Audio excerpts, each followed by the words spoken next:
Bonjour à tous, bienvenue dans ma première vidéo. Pour cette vidéo, j'ai d'une part décidé d'être le plus naturel possible, donc pas de maquillage, pas d'effet, rien, juste moi face à une caméra, ce qui est un peu stressant, je l'admets.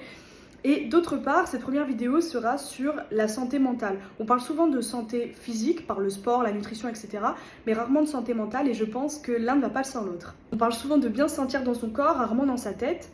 Le but va être de mieux comprendre sa propre santé mentale, d'une part pour identifier et reconnaître les signes quand on ne va pas très bien, et de plus pour pouvoir nommer ce qui nous arrive. Je pense qu'on a tous eu un moment ou une phase dans nos vies où on s'est dit bah vas-y c'est pas grave, j'en ai marre mais je tire un peu plus, je suis pas à bout, je peux encore tenir, sauf qu'en fait au bout d'un moment le cerveau dit stop et le corps dit stop et en fait juste on n'en peut plus et c'est un peu le point de non-retour. Et pour éviter d'arriver à ce moment-là, en fait il faut pouvoir se dire que dès qu'on commence à se poser des questions de ce type-là, du type oh mais mince, pourquoi je fais ça, ou alors ah mais je me sens pas très bien aujourd'hui mais bon j'y vais quand même, en fait c'est le début d'un potentiel burn-out. Ça peut être d'autres choses, il n'y a pas que le burn-out qui existe, mais à ce moment-là il faut vraiment prendre du recul d'une sur soi, sur la situation, et vraiment se dire ok, là il y a quelque chose qui va pas. 4 choses hyper importantes à savoir et qu'on nous a jamais appris, c'est que le burn-out ne commence pas quand tu craques, l'anxiété n'est pas forcément une crise, la dépression peut être silencieuse ou souriante, et surtout on ne t'a jamais appris à t'écouter. Et c'est ultra important d'apprendre à s'écouter, d'apprendre à écouter ses pensées et son corps. Je vous accorde, c'est pas quelque chose de facile à faire parce que d'une, on l'a jamais appris, et que de deux, en fait c'est plus facile d'écouter quelqu'un qui nous expose ses soucis et de trouver des solutions pour lui que de le faire pour soi-même. Mais il y a quand même quelques petits conseils qu'on peut mettre en place pour soi et où on peut vraiment apprendre à s'écouter et apprendre à aller mieux et identifier tous ces problèmes. Comment? Je vous l'explique. Voici quelques petits conseils qui, je pense, pourraient être utiles par le futur et même aujourd'hui. Déjà, quand tu te réveilles, demande-toi: qu'est-ce que je ressens? Comment je me sens? En fonction de tes réponses, écoute tes besoins. Je te dis pas de ne pas aller au travail ou de lâcher ton job ou voilà. Je te dis simplement de prendre un peu plus le temps de t'écouter pour mettre en place des choses qui pourraient t'aider. Par exemple, tu pourrais prendre 5 minutes de plus en prenant ton café et de juste te poser.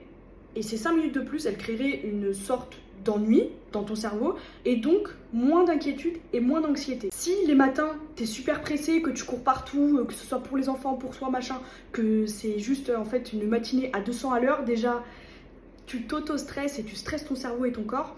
Mais au lieu de ça, peut-être que tu pourrais te lever quelques minutes plus tôt, déjà pour toi, et qu'en plus de ça, au lieu d'aller tout de suite t'occuper du chien, du chat, de l'enfant, peu importe, en fait ces 5 minutes là ce serait pour toi. Tu te réveilles et tu penses à toi. Tu peux te poser ces questions justement, comment tu te sens, etc.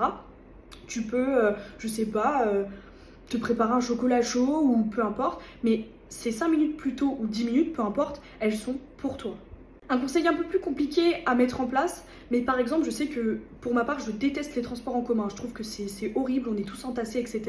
Et du coup, pour m'éviter d'avoir à prendre les transports en commun, soit je prends le vélo, soit je prends la voiture. Je suis consciente que tout le monde n'est pas dans la capacité de changer de transport en commun, mais si tu as l'occasion de le faire, que je sais pas, les bouchons te stressent et que tu as l'opportunité de prendre le train, essaye peut-être de prendre le train les matins, ou je sais pas, si les transports en commun te stressent, peut-être le vélo, enfin il y a plein de choses possibles. Déjà je vais définir l'anxiété. Donc l'anxiété c'est quoi? C'est le fait de se réveiller un matin et de se dire oh là là, mais comment je vais faire, je vais être en retard, je vais ci, je vais ça. En fait c'est d'avoir du stress sur des actions qui ne sont pas encore passées.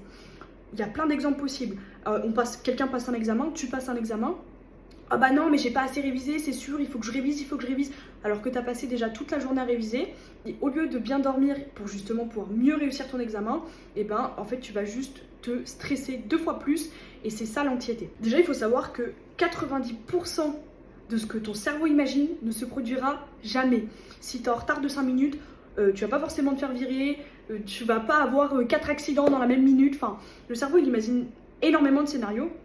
Ce qui est normal, il est fait pour ça, mais ça ne se produira jamais. Le souci de ces pensées, justement, c'est qu'elles sont intrusives. Elles arrivent à des moments où elles n'ont pas lieu et qu'en fait, ça te crée d'autant plus de stress parce que tu te dis, mais mince, comment je vais faire? Tu te poses 2 fois plus de questions, ton cerveau va 2 fois plus vite, c'est le stress total. Grâce à une psychologue, j'ai pu créer un tableau de l'anxiété. Je l'ai appelé le tableau de l'anxiété. C'est un tableau en fait qui permet d'identifier ce qui ne va pas. Donc de se dire, voilà, quelle est l'action actuelle? je sais pas moi, je suis en retard. Pensée intrusive, je vais me faire virer, mon patron va me détester, mes collègues vont penser que je suis nulle, etc. Ça, c'est ce qui est intrusif. Et ensuite, il y a une autre case avec les pensées alternatives. Qu'est-ce que je pourrais penser pour éviter d'avoir de l'anxiété? Et bien par exemple, je ne sais pas ce que mes collègues vont penser, donc je ne peux pas mettre d'avis sur ça. Je ne vais sûrement pas me faire virer parce que j'ai 5 minutes de retard. Je peux potentiellement être à l'heure parce qu'en fait souvent on pense qu'on va être en retard mais en vérité on ne l'est pas, on arrive souvent pile à l'heure. Il y a plein de choses comme ça, je vous mettrai le tableau dans la description de la vidéo. Petite technique, à part du coup ce tableau, ça s'appelle le stop, observe et respire. C'est simple, quand tu commences à avoir une situation vraiment angoissante, stressante, que tu sens que ça va pas du tout, que tes pensées elles vont à 200 à l'heure, à ce moment-là, juste t'arrêtes. T'arrêtes de penser, tu te poses, tu dis ok, stop. T'observes la situation comme si ça arrivait à quelqu'un d'autre. Par exemple, on va reprendre l'exemple du retard. Imagine que ce soit un de tes collègues qui soit en retard. Donc là, actuellement, c'est toi, sauf que inverse la situation comme si c'était quelqu'un d'autre. Qu'est-ce que toi tu penserais? Est-ce que tu te dirais oh là là, mais ce mec c'est une sombre merde, il est tout le temps en retard, il est nul? Ou est-ce que tu dirais simplement bah en fait ça peut arriver à tout le monde? Et ben ce que toi tu vas te dire comme pensée alternative, du coup, ce que tu dirais, ce que tu penserais d'un autre collègue, en fait, les 3/4 des gens penseraient comme toi. Donc, ça te permet d'avoir un point de vue extérieur sur la situation tout en le faisant toi-même.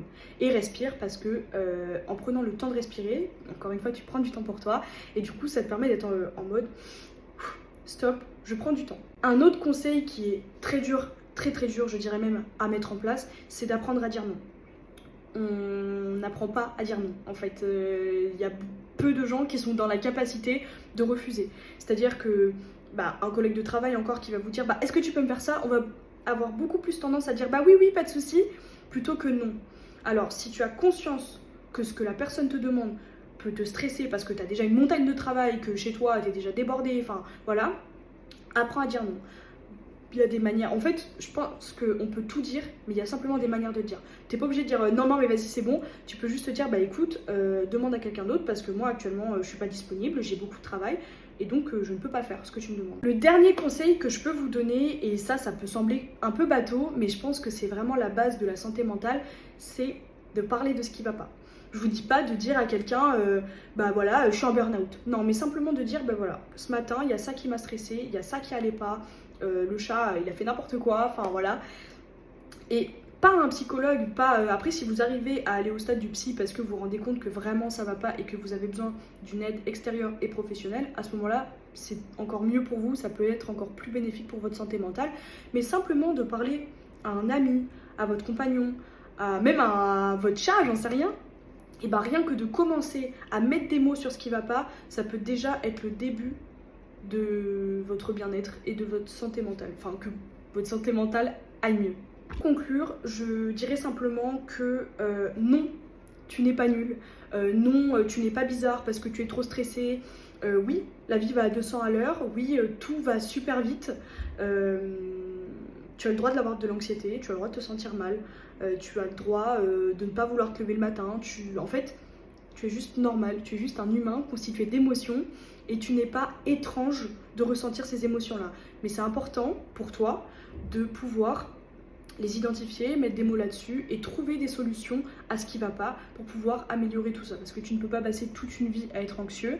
Les anciennes générations le faisaient, on voit ce que ça a donné et je pense que c'est important de commencer à se soigner et on peut le faire soi-même avec plein de petites techniques. Pour les femmes, il faut savoir que notre cycle dure 24 heures, que les hormones c'est très dur à gérer et que si tu commences à comprendre tes hormones, tu commences à te comprendre et donc à aller beaucoup mieux dans ton corps et dans ton cœur. Voilà, c'est la fin de ma première vidéo, elle est sûrement pas parfaite, mais je voulais quand même essayer et surtout d'impacter positivement un maximum de personnes.